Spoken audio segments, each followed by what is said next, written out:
guys, it's Dr. Allen. So in our last class, we learned three new code methods. We learned how to use the while true command to be able to create a loop that is infinite and goes over and over and over and over. Okay, you get the idea. Our sleep command to pause, and then our clear command to basically clear and erase the screen. So your homework for this week is to use all those methods, but I thought I'd show you how I created my sample code. And I'm going to start. So we'll do it live in real time. And this can be like an example that you might want to follow for your own. So let's make this nice and large and see what we get. So as always, I put in a little hashtag so I could remember the name of the program. That's my comment above. Now, we're going to use our turtle modules, so of course we have to import that. And I also thought I wanted to use our time model, so it would be nice to do that too. First thing I want to do is choose a shape for my turtle. So I'm kind of feeling square today. So I think that's the shape that I'm going to use.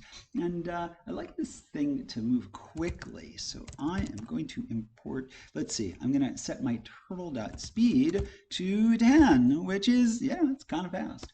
All right, now the challenge. I want this thing to run over and over and over again. So that's why I'm going to make a while loop and say while true. Now you'll notice everything here is indented. Everything that's indented a couple spaces in will be under that while loop. Okay, so let's give some simple commands that we'll do a couple of times. So I'll have my turtle go forward, let's say 50 spaces.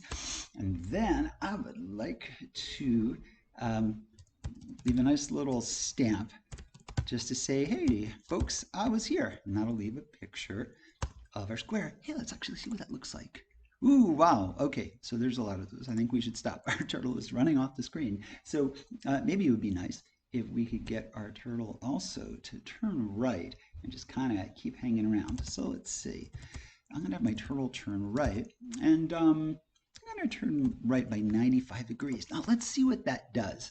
Okay, ready, set, and go. It'll go forward, it'll stamp, and then it'll turn right. Okay. Oh my gosh, what a cool picture. There's only one problem, is that picture is way too small. Here, instead of that, let's make it go forward 120 spaces. Oh, this is beautiful. Oh my gosh, I love this. Okay, and we're graffitiing all over the screen. Now, my only problem with this is that this turtle thing is moving really quickly, and it's going to fill up. Oh my gosh, what a cool pattern. All right, so it's really neat. It's going to fill up the screen quickly. So I want to take a little bit of time so that it pauses in between each of those moves. All right, so I'm going to ask it to time.sleep, and I'm going to have it sleep for, let's see, I think I want it to sleep for a half a second. So that's 0.5. Now let's see what it looks like. Half a second. Oh my gosh, forward, stamp, right, pause. Forward, stamp, right, pause. Forward, stamp, right, pause. Forward, stamp, right, pause, pause, pause. Very, very nice. Okay. Well, I mean, I kind of like that effect, but it's a little slow for me. Here, let's pull this back to, I think I want it to only pause for a quarter of a second so that you'll get that little like resting feeling, but it'll still have some speed to it. Oh, that's so much nicer. Yay, that's great. Okay, good. And now this way we don't need to wait for 5 years for it to finish that design.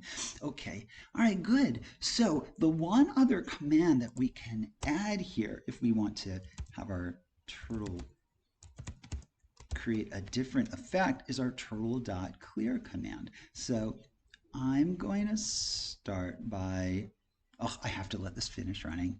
Oh, that's so pretty. Yay. Cool. All right. All right. Well, so great. So that's the design that we get in this way. What would happen if we now use the turtle.clear command? So it's going to go forward, stamp an image, turn right, pause for a teeny bit, and this time it's going to clear. So what does it look like?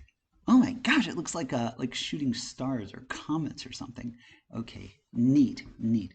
All right, well, so, that's an option that you can use. If you want to use it, you can leave it in, or you can always choose not to use the clear method. and you'll get funky shapes. Either way, I hope this is good inspiration for you to start your own code.